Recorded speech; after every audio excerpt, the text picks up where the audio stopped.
Yeah, we've got a lot to talk about considering we were knocked on a whole different timeline in the time between our last episode and now. Yeah.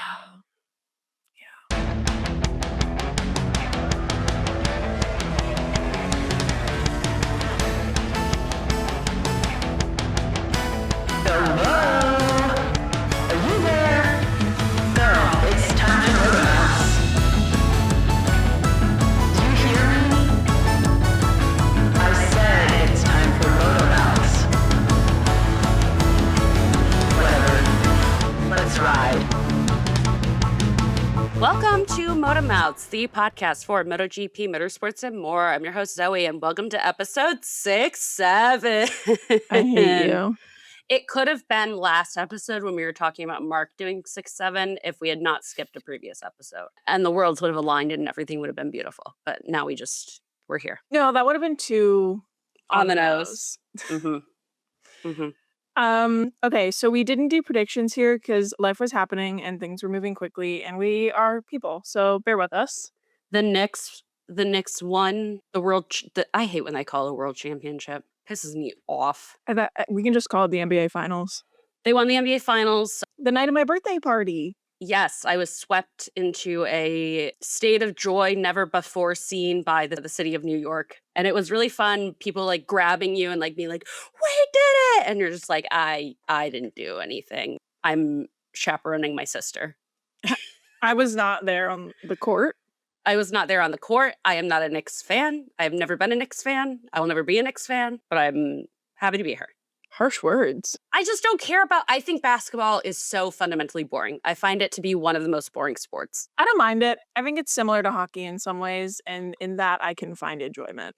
I think it is so different. Watch a moment of basketball where the offensive team is all just like hounding the other basket, and you're going to be like, yeah, let's hockey. But that's every sport. I know. That's what I mean. Okay. I did watch that. I watched some guy that's 7'4" named Wemby. Wemby's massive. I'm convinced they're lying about his height. You think he's taller? Yes. I looked up because I'm watching this and Jalen Brunson's like a pipsqueak next to him. That's what I mean. And I was like, how tall is Jalen Brunson? Like 6'3". And I'm like, I can't do that actually. That math does not comprehend for me. No, it's crazy. Wemby's not real. Okay, we actually have to talk about sports that happen on wheels. Sorry to the New York Knicks. I don't think you introduced yourself. Oh, I'm your other host, also named Zoe, and we have to talk about a sport on wheels. Sorry to the New York Knicks. Happy for him.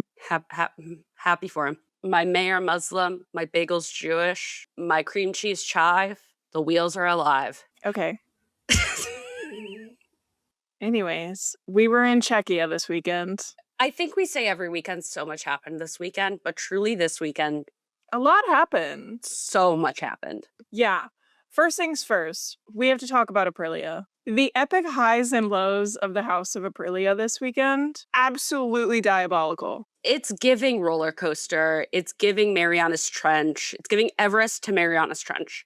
Both are places that you die. I feel like it's giving like all-inclusive resort at the Maldives to the Marianas Trench. Okay, so I'm going to explain. On one end of the spectrum, we have my main man, my special little guy holding it down for the House of Aprilia, Ayagura. We're Ayagirlies. We're Ayagirlies. We should trademark this. We really should. I was on pole this weekend. Everybody was very happy for him. He kept it tight. He kept it quiet. He kept it monotone. He was locked the fuck in. I love this guy. I really, really do. I really love him so much.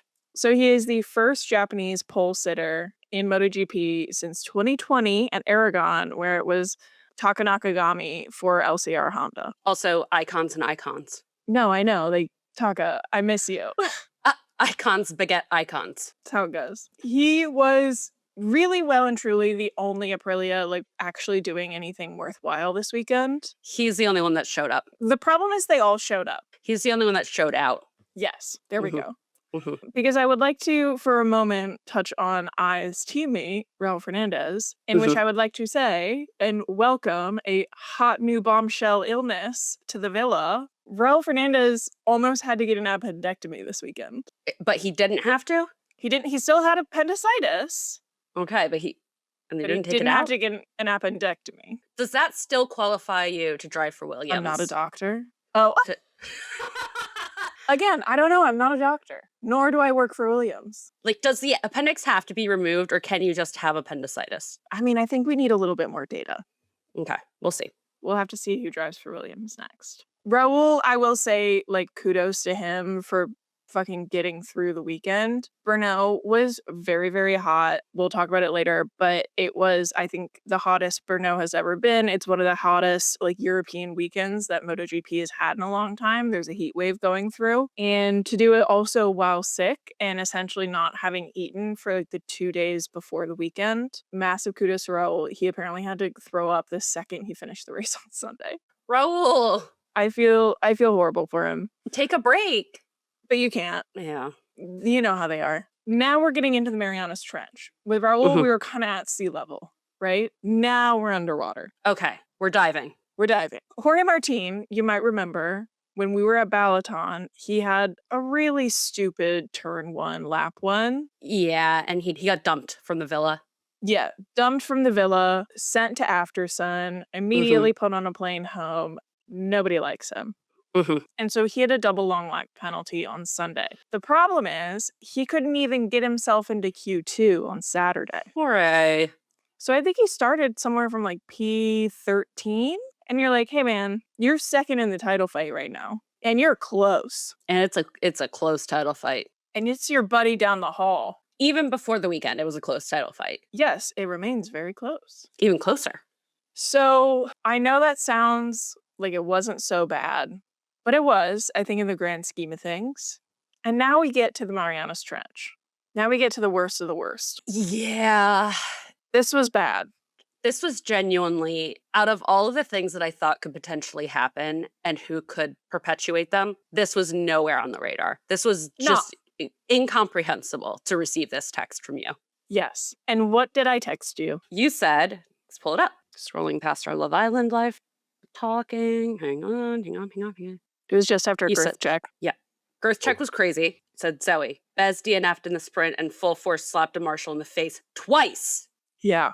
And I said, what? Slapped? Yeah. And then you sent me the video. The footage is tough. The footage is tough to watch. I was having a lovely little picnic in Central Park, and I was just like shook. No, as I texted you, I was doing laundry. Our friend Maddie sent me the video. I gasped aloud in the elevator with like 4 other people. It was bananas. It, like, genuinely, I'm kind of watching it, and I'm like, there's no way. But, like, it's like, I'm watching it, I'm like, oh, he gives him a little shove. Is that what they're talking about? No.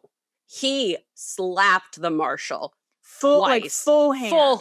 Full hand. Cupped hand. Palm. Cupped hand. Palm to jaw. Crazy. Crazy business. And then he did it again. So the crazy thing is that, and some journalists and people have mentioned this footage came out way late. It came out way after the race, which in some regard is a bit odd because Bez is the championship leader, has been for quite a bit now. The fact that we did not have a camera on him as he DNF'd and then was in the gravel with the marshals during the actual race coverage is a little bit bizarre. I think the reason we don't have footage or wasn't happening during the actual race coverage is that he was running, I think, in 5th. He had a buffer of like 2 seconds in front and behind him. No one was fighting him. No one was putting pressure on him. And I think he just shit the bed.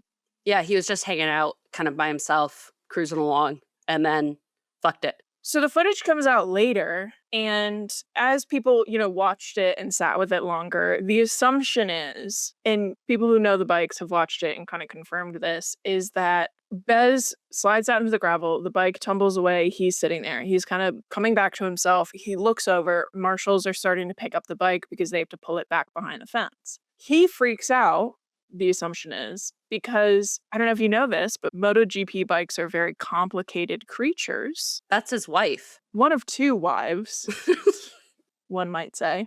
And they're not uniform in the way that they're structured. And it's also not super clear. And marshals, we have to remember, are volunteers local to the area very often. They're not paid for this. There's no like serious training happening. It is people who love the sport. So one of the marshals is working with a bunch of the other ones to pick up the bike off of its side. He picks it up by one of the handlebars, and Bez looks over, sees that the handlebar he is holding is apparently the throttle. So when he holds that, or if he grips it too tightly, it could rev the engine quite a bit. And because the engine is not totally dead at this point, it could kill the engine, completely overload it. And next time they go racing, he'll have one less engine to work with. And from a regulatory standpoint, from a just like budget perspective, that's not good. So the assumption is he sees that happening, is like, oh fuck, sprints over, slaps the marshal in the face to distract and stop him, hits the kill switch on the engine, and then here's the kicker, slaps him again for good measure. It's the slap again for good. I mean, both slaps are bad. Yeah. There's no good slap. No such thing as a good slap. Agree. In this context. In other contexts, maybe. I've seen heated rivalry. I was about to say, I've seen Chris Rock. Also that. Two great examples. Hashtag not all slaps. Keep my wife's name out of your goddamn mouth. And he was right for that. You know what? One of the greatest moments in television history. Yeah. And then he won the Academy Award after. No, I'm going to tell my grandchildren I was watching that live. Like, truly, nothing like it. Fuck the Knicks. And the way people reacted, they're like, he could have killed someone. Oh, so you're saying he's jacked? Like, that's the first time Chris Rock has gotten slapped over a joke. Chris Rock probably cannot tell you how many times he's been slapped over a joke. By Will Smith, too. No, I know.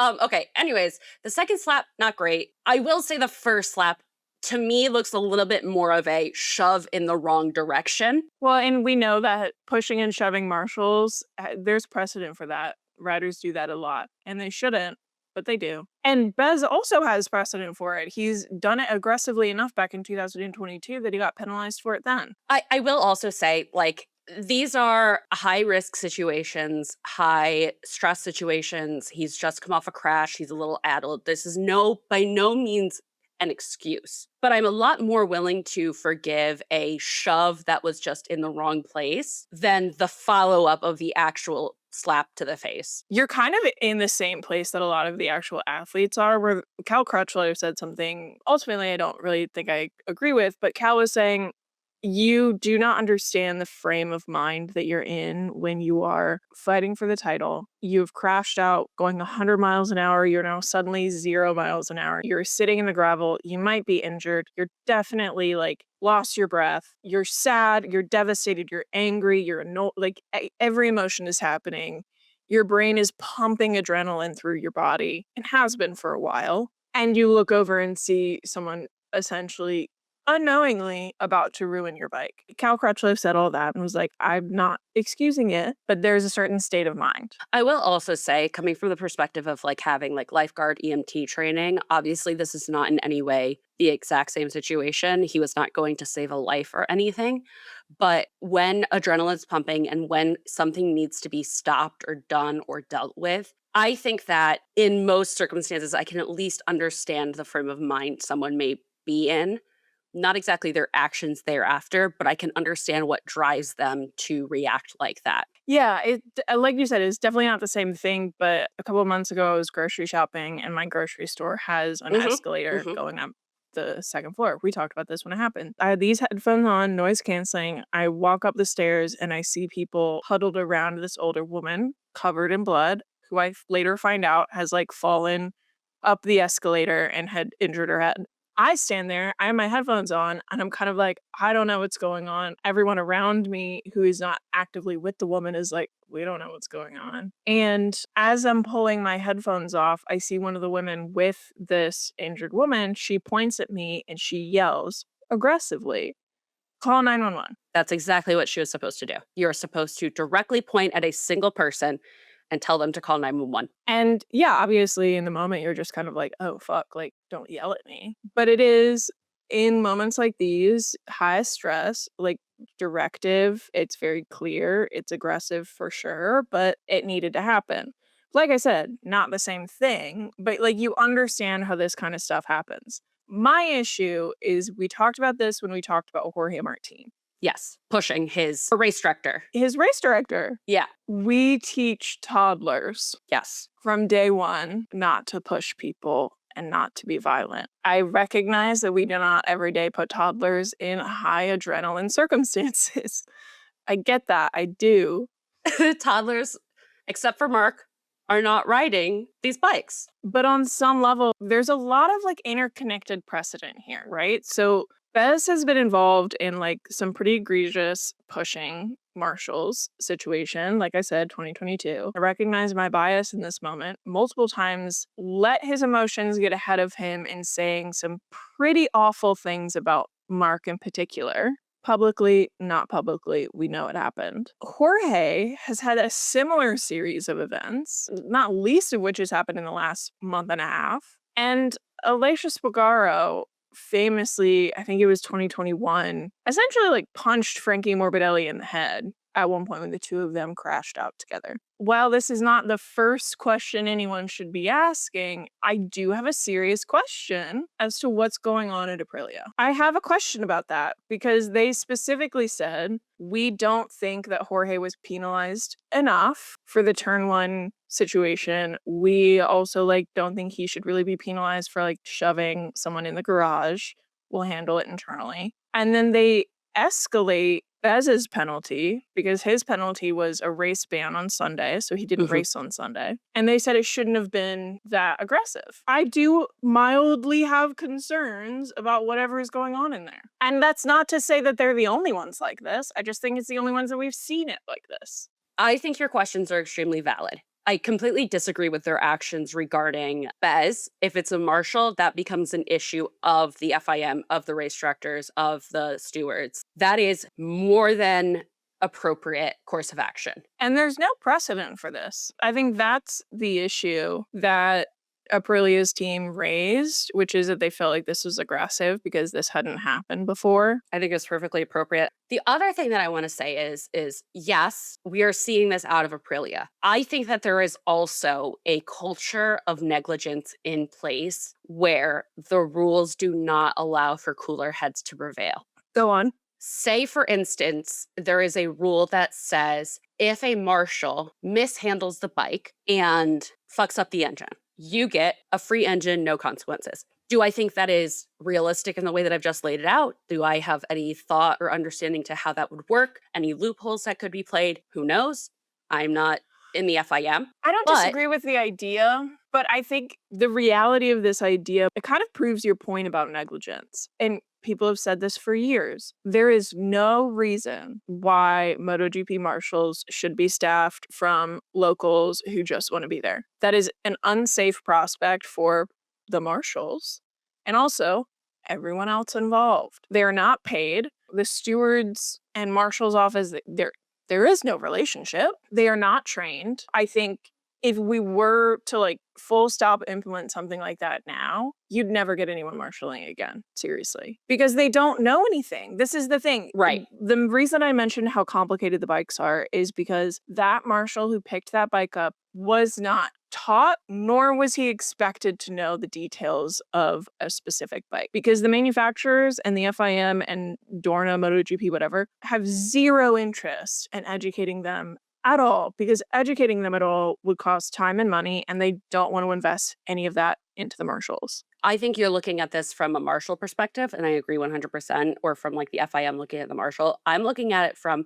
how do we ensure that the riders understand that the stakes are lower in that moment? I don't think they ever will. I don't think so either, but if we can't change the culture of how men are raised, especially men who are raised in sporting cultures, to behave or misbehave in this way, I think that perhaps redundancies could be implemented to make sure that, or at least begin to create a foundation of, in that moment, especially when they've just crashed. I think it goes beyond the issue of a marshal and a bike, by the way. This is the thought process that also goes behind whether or not you let go of the handlebars and try to stay on the bike, whether or not you try to get the bike back up so you don't have to go behind the barriers, X, Y, and Z. I think there is a lot of gray area in place in the gravel after crashes when people are at their worst that leads to a lot of issues. And I think that there are multiple redundancies that could be implemented to allow a racer to maybe ideally someday feel not so pressured and not so just insane in that moment. I see your point. I just ultimately think that that's what penalties are for. And I think it becomes then a question of like, are we punitive or are we like a reward-based system?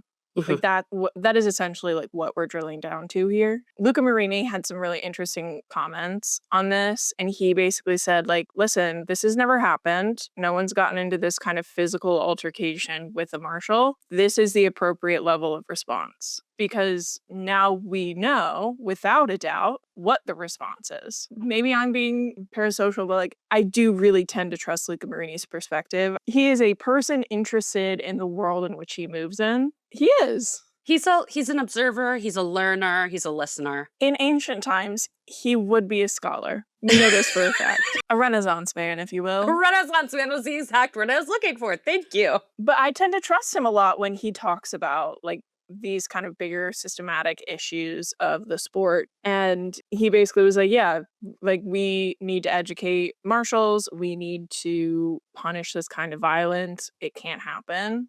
But he also was like, I understand how we get here. And so I think, yes, would I love to live in a world where we teach men to actually respect and value the inherent agency of people around them? Sure. I would love that. Am I a realist operating in this world?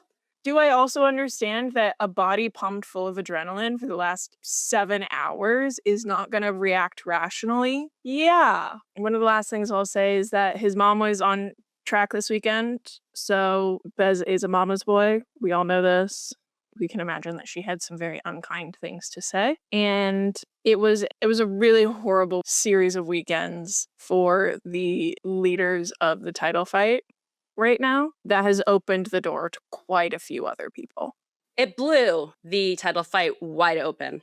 Wide open in a way that it has been open, but it is now wide open. It's like Kenzie on Love Island's legs in a split. She loves her splits. She loves her splits. So right now, after Brno, Bez is currently in the lead with 180 points. Jorge is 8 points behind him with 172. And then we have Digia in third at 157. So he's 23 points behind Bez. And in fourth, Marc Marquez has 140 points. He is now 40 points behind Bezzecchi. And about a month ago, he was like 103 points behind him. And Mark said this himself, being able to close a gap of, I think it was something like 65 points he collected in the last 2 race weekends. It requires not only him being at the top of his game, but also other people failing, which he has kind of referred to multiple times of like, if I'm on the podium, someone else screwed up. He said this before.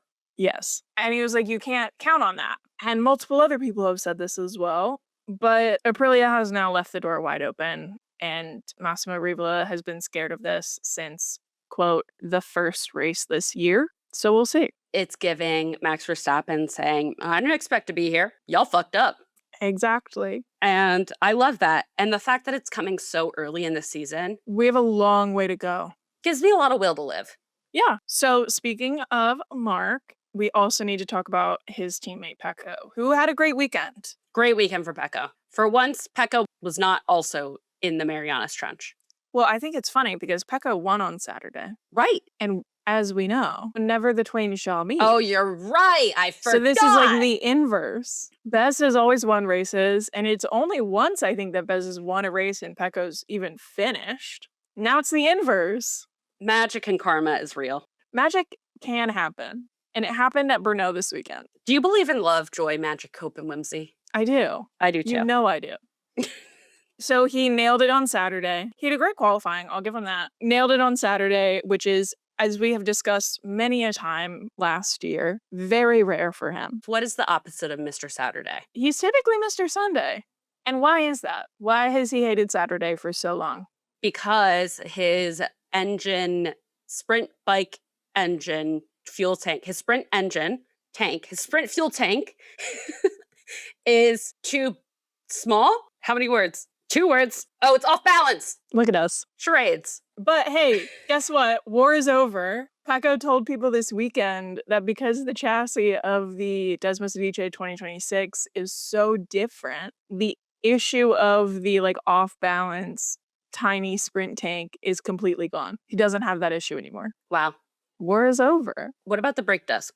What's the status of the beautiful brake disc? I haven't heard of her name in a while, so I'm letting it go. All right. And he said the grip this weekend, because it was so hot and the track was great, covered any issues he's been having with the bike so far. He and Mark also did a very funny, which I kind of thought was silly goofy, gamble on their tires for the sprint on Saturday. Right. So, like I said, it was really, really hot this weekend. Sprint comes up, it's super, super, super hot. And everyone's like, even though it's a short race and the mediums are the best tire for the race on Sunday, it's so hot. We might want the medium today too, even for a short race, as opposed to the softs. The softs. And so pretty much the entire grid was on mediums. Mark and Pecco both went for the softs. We find out later after the sprint that Gigi and Davide both wanted them to be on the mediums. And Mark and Pecco said, nah. And I thought that was, one, psychologically very interesting of both of them. I don't think Pecco's a risk taker per se. No, that's what I mean. Where it's like Mark will go for the thing he believes in the most anyways. Right. That nothing is surprising about this vis-a-vis Marc Marquez. But they ride so differently and they have issues with different things. Yeah. And so that's what was really interesting to me. Why are they agreeing now? Yeah, like what's going on? What's going on in the house of Ducati? Switching gears a little bit to Mark. So he won on Sunday. We had the same podium Saturday and Sunday, by the way. Great. We got a Mar. We had Pecco, I, Mark on Saturday, and then a Mark, I, Pecco. Map. And a Pam. Mark, before this weekend started, he said he would be happy to end Sunday within 10 seconds of P1. He's such a fucking liar. I know. So yeah, much to be said about Mark being crazy, as always, but Pecco had a good weekend. Okay, we have a bunch of admin things actually to cover. First one's first. Alex Marquez showed up to Brno this weekend and told everyone he wanted to race. A lot of people were confused. A lot of people were like, hey man, so happy to see you alive. Hey, buddy. Great to see ya. Why are you here? So he did withdraw after Friday, and we also got an update just on his kind of overall medical status. We know that there was a vertebrae break and he broke his collarbone again in that initial crash in Barcelona. The good and kind of bad news about the latest update we have is that essentially what happened is that his muscle tore on his neck and yanked a piece of the wing part off. So it's not like there is damage to something on his spinal cord. It's just very painful. As a back problem haver, that is terrifying. You can't fix that. You just kind of have to let it happen. So the other thing, and that's why it's good news that he didn't like break it, like hamburger style, I guess.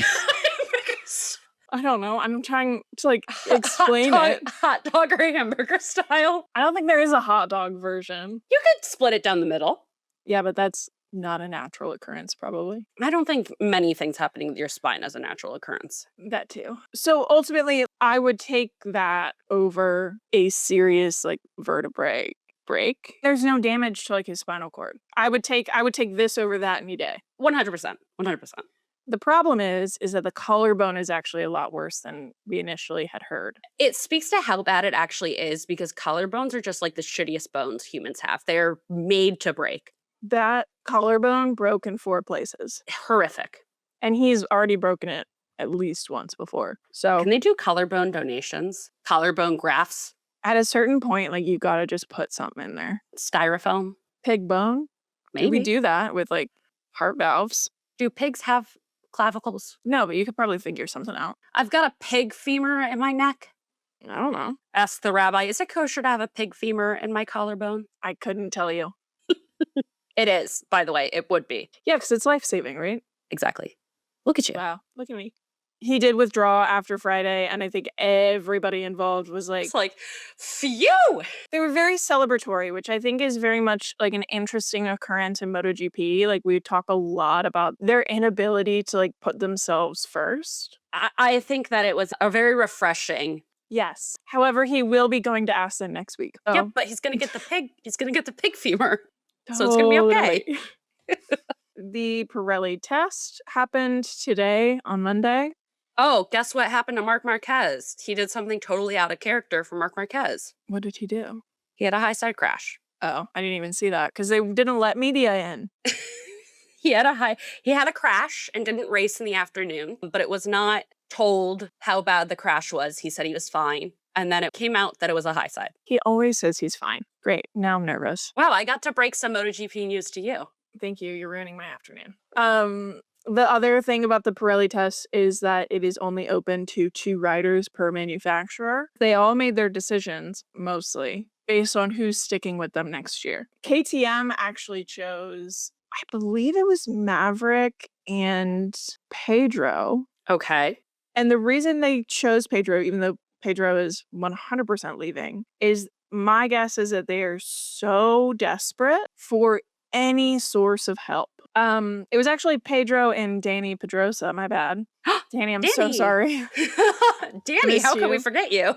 Oh, actually, this is even worse because there was a clip of Danny interviewing Mark after his win on Sunday. And he was like, I learned so much from you, Mark, about like dedication and, wanting it so badly. I'm paraphrasing. And he said to him, he was like, and we're going to be together on track on Monday and maybe we'll find each other and have some fun on track like we used to.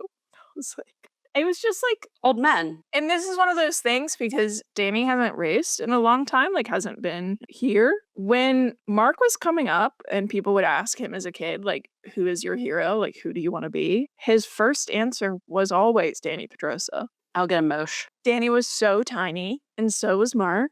They're 2 tiny guys. They're 2 tiny little guys. When they were on Honda together, they were called Team Tiny. Stop! This happened a little bit earlier in the weekend. There was a press conference essentially confirming a new agreement signed between the FIM, MotoGP, SCG, the manufacturers, which they have been battling over for the last 5 months. There is no war in Bossing Say. Correct. And now the war is over. The new agreement has been signed for 2027 through 2031. That's not a real year. I can't even. It's like, I can't. I'm going to be old.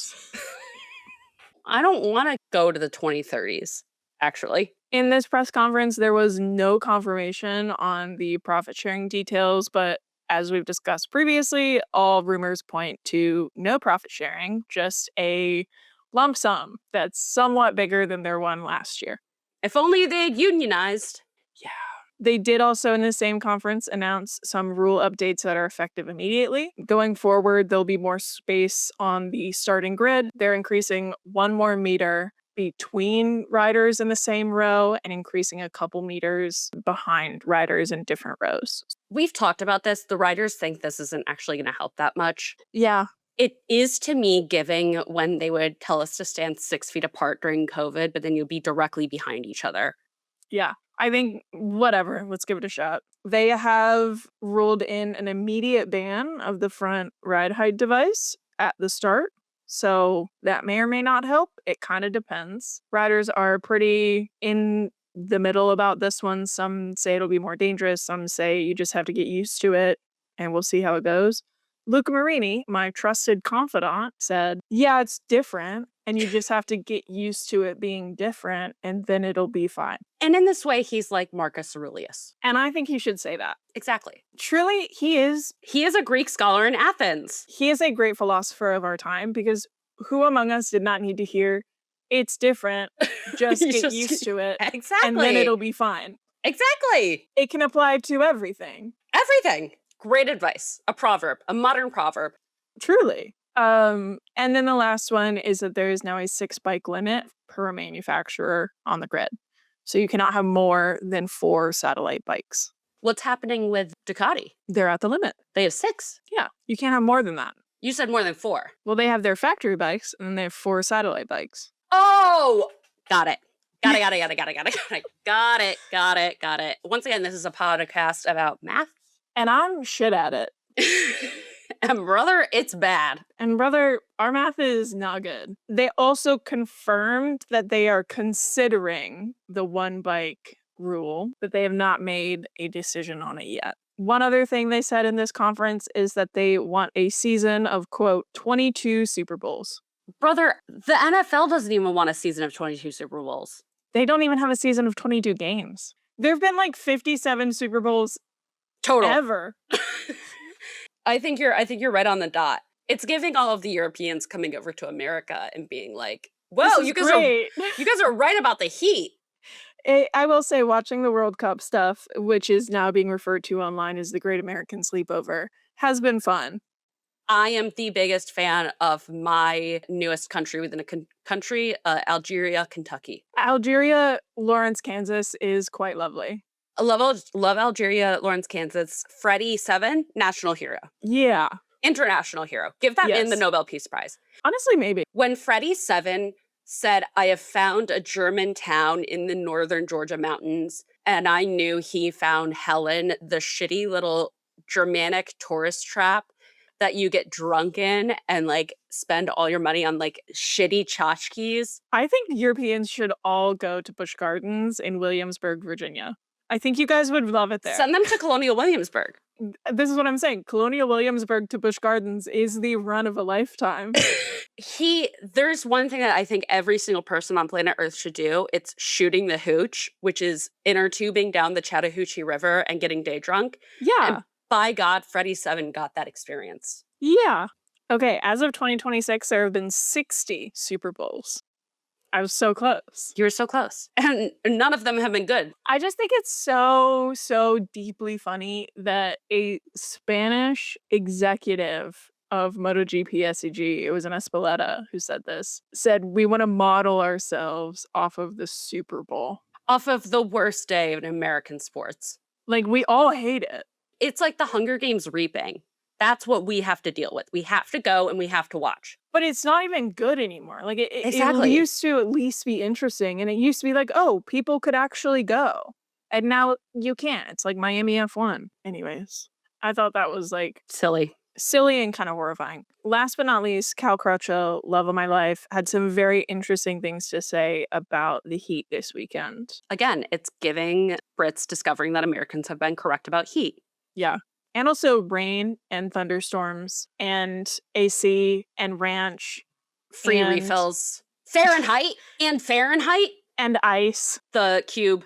Yeah. We're also right about the other one. So, like I said, Brno was super hot. Cal retired formally in 2020. So he is now racing for Johan Zarco right now. And said that Brno this weekend was the hottest he had ever raced in his entire life. And he went on record and was like, MotoGP should have like weather protocols for hazardous weather conditions. Yes. I think there is a difference between that and heat protocols because I think people are far less likely to entertain heat protocols. But you and I both grew up in places with heat protocols. Right.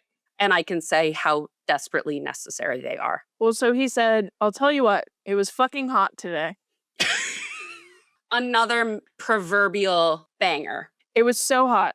And you see all this waiting around. You go to the grid, then you come off the grid because it's too hot. One of the hottest races I've ever done. He schlepped. He schwitzed. He kvetched. He kvetched. He kveld. He said, so in my opinion, they need to start thinking about this whole situation. In other sports, they have weather protocols. They have all these things.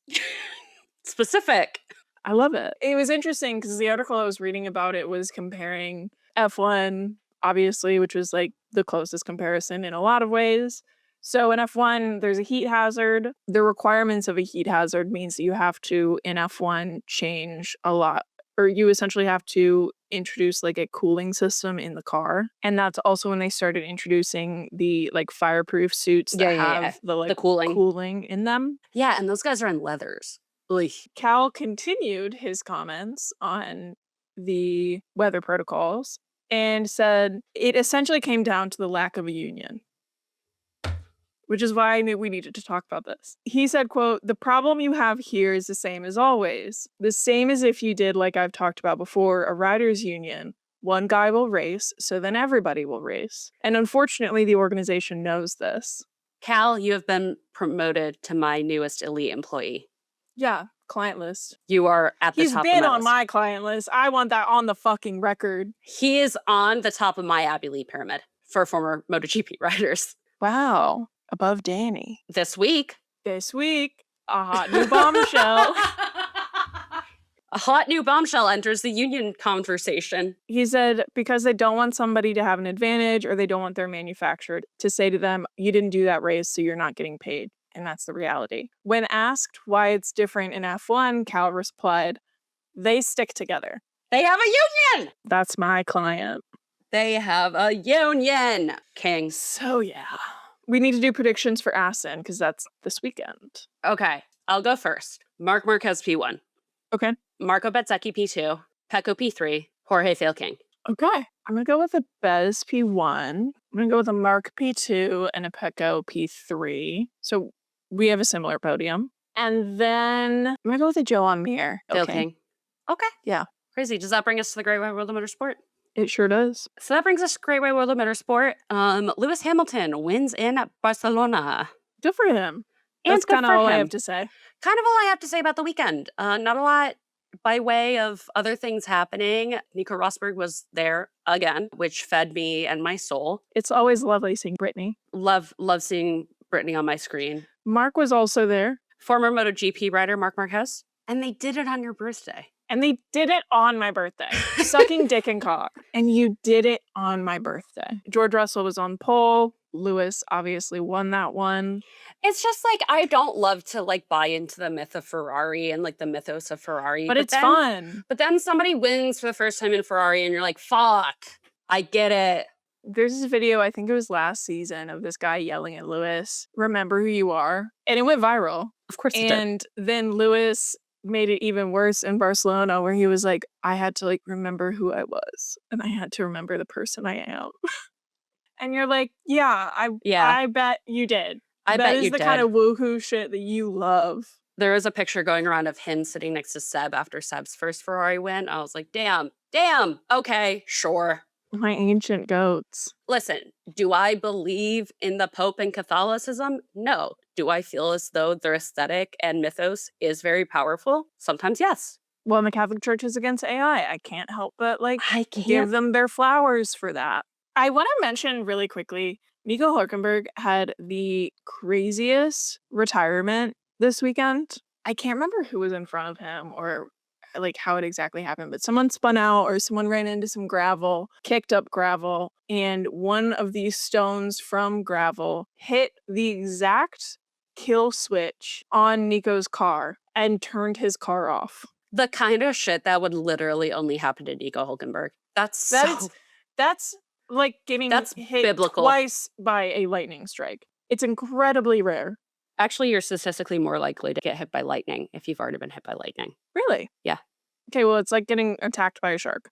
Yes. Getting struck by lightning doesn't actually usually kill you. Your body's a pretty good conductor. It just like passes through you and it changes something in you. And that like people who get hit by lightning tend to get hit by lightning like up to 6 or 7 times in their lives. Okay, new fear unlocked. But you still have to get hit by lightning in the first place, which is rare. My dad was hit by lightning. Has he gotten hit again? No.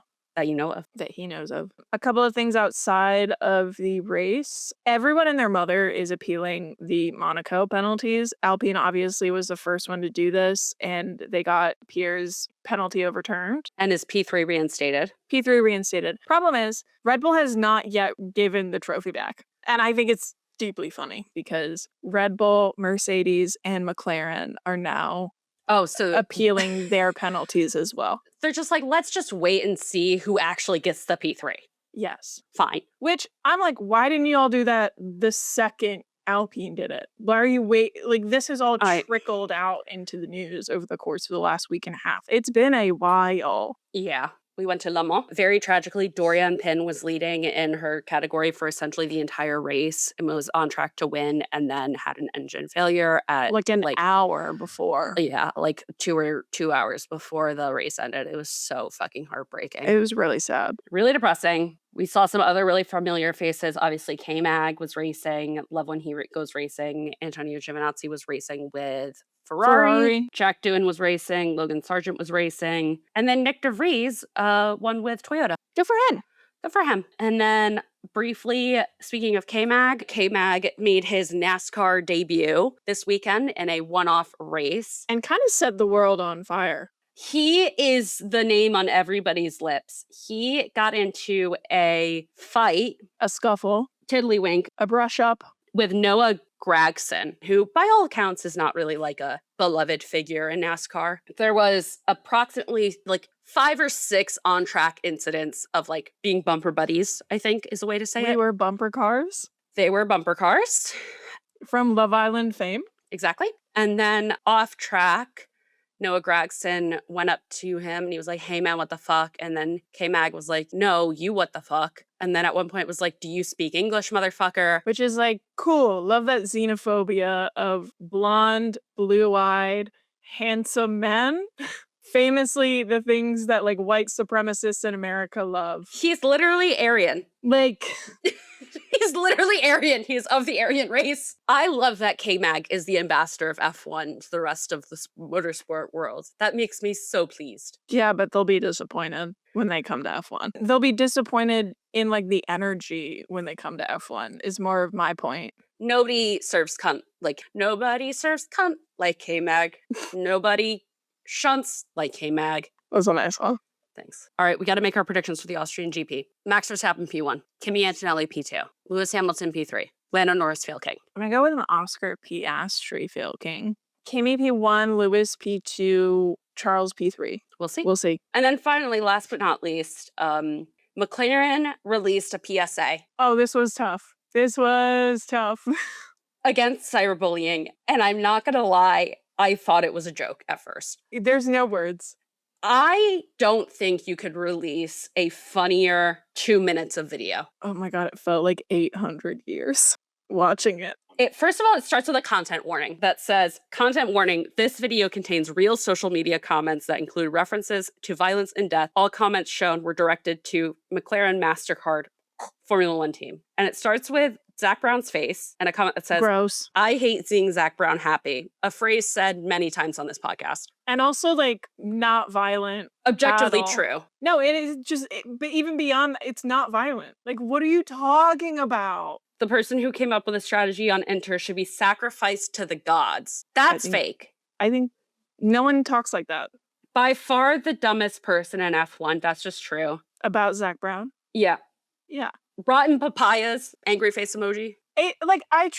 Here's the thing. If McLaren wanted to actually take a stand about cyberbullying, they would make this a joint project with the FIA and with overall, like, F1 sporting body. They would bring in Logan Sargent. They would bring in Nick DeVries. They would bring in Jack Doohan. They would bring in Alex Albon for experiencing Lewis Hamilton for years of racial abuse. Racism. Exactly. If they wanted to actually take a stand against this, I would have nothing but kind things to say about this.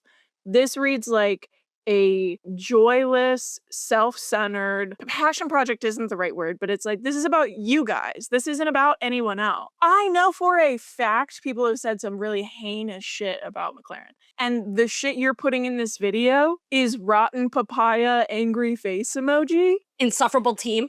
I hate seeing Zach Brown happy. What are you talking about? I have two things I want to say about this. One, all of the comments posted were directed at McLaren or Zach Brown specifically. There's nothing about the abuse that drivers receive. There's nothing about the abuse that on-track staff might receive. People Bianca who mess up a pit stop. Bustamante, you could even... There is a million things you could have done, but by solely putting Zach Brown as the face of the person who receives this quote unquote abuse, I'm sorry, that is the CEO's job. He's not even the team principal. He is not even the team principal. It is literally his job to take the criticism of the masses. That is what a CEO does. That's why he gets paid as much as he fucking does. It's just so fucking laughable. It's so laughable. It's so embarrassing. On every level. They've got papaya on their face. They've got rotten papaya on their face. 100%. Rotten papaya angry emoji. I can't imagine, like, is anyone taking it seriously?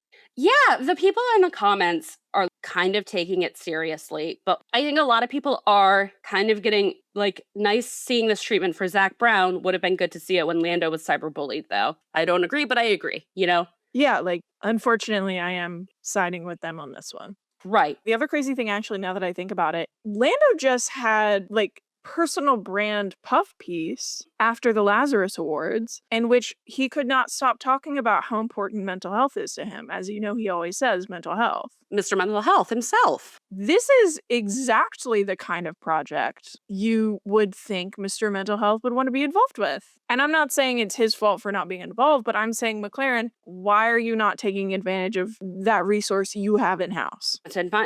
Because You this don't is care. all about Zach Brown. I will also say this, as a person who has studied how you should or should not publicize hate. This is a very real thing that gets studied by the ADL, by the Southern Poverty Law Center, and by the something else that I'm forgetting. This is a very real thing that gets studied. And by all accounts, the consensus is that when you platform these kinds of comments, that is giving into what the people want in the first place, which is attention. When people post the quote unquote anti Semitic comments that they receive, which are obviously and many times very virulent and awful, you are giving that person exactly what they want, which is a platform for their hatred. Yeah, you're amplifying it for them. Unfortunately, it sucks because you're the victim of this, Right.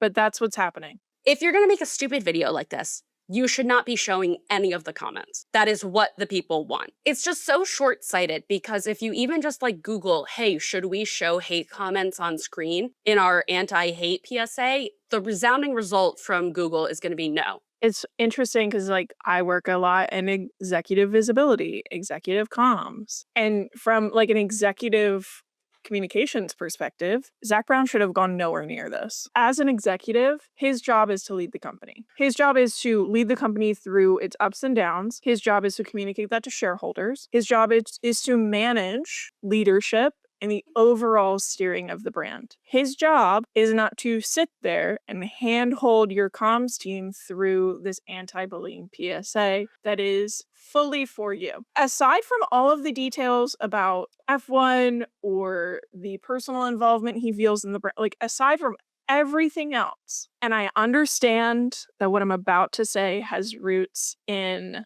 toxic masculinity and like the evils of capitalism. But as an executive, especially a male executive, especially in the automotive industry, you cannot tell everyone that these comments hurt your feelings. They're getting to you, exactly. You cannot communicate that. Imagine if Susie Wolf, with all of the immense amount of hate she has received throughout her career, would sit down. It's as if Susie sat down and said all of the comments about how my blonde is too brassy and also Exactly. like I shouldn't wear this color because it looks bad or like my team isn't doing well. Those all hurt my feelings. It's because laughable. That's ludicrous. It's laughable. If I were a stakeholder, a serious stakeholder in McLaren, I would have legitimate questions over what Zach Brown spends his day doing. Literally, I was about to say, if I were a shareholder in this company, if I were on the board, I would want to know how much money he's wasted, how much money was paid to him from his salary during that time that he sat down to do this video. Not even the time spent beforehand drumming it up, but sitting down to do this video.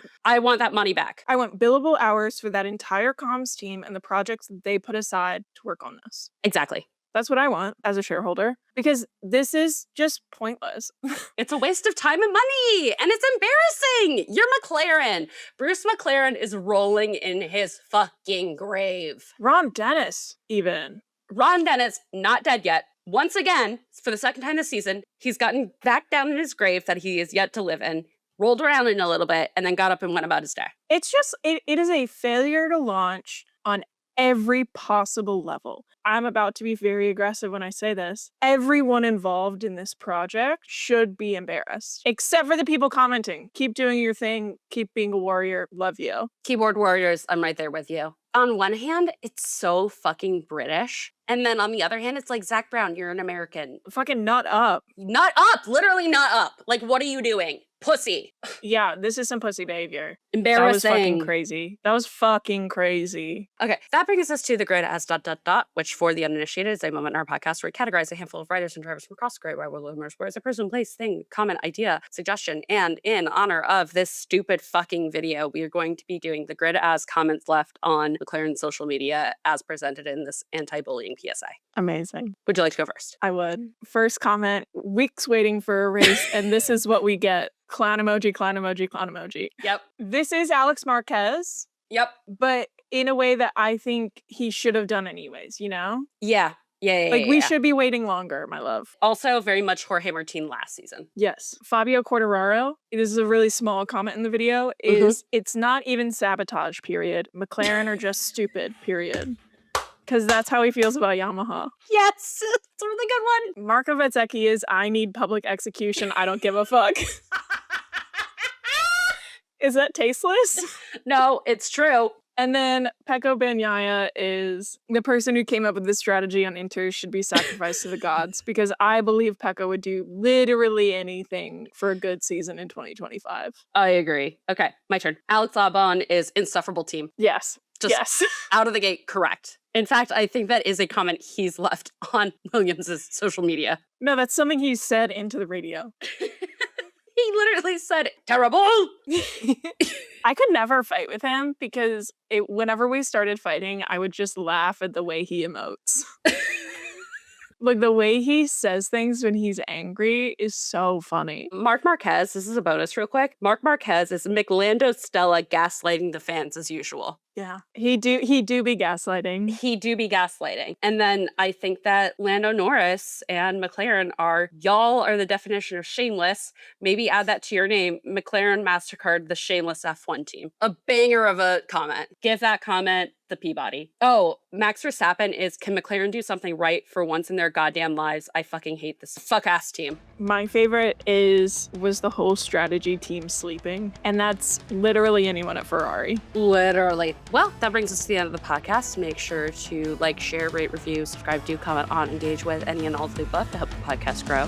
Really appreciate it. And then come hang out with us on Instagram, TikTok, Threads, and YouTube. And let's keep chatting soon. Okay, bye. Okay, bye.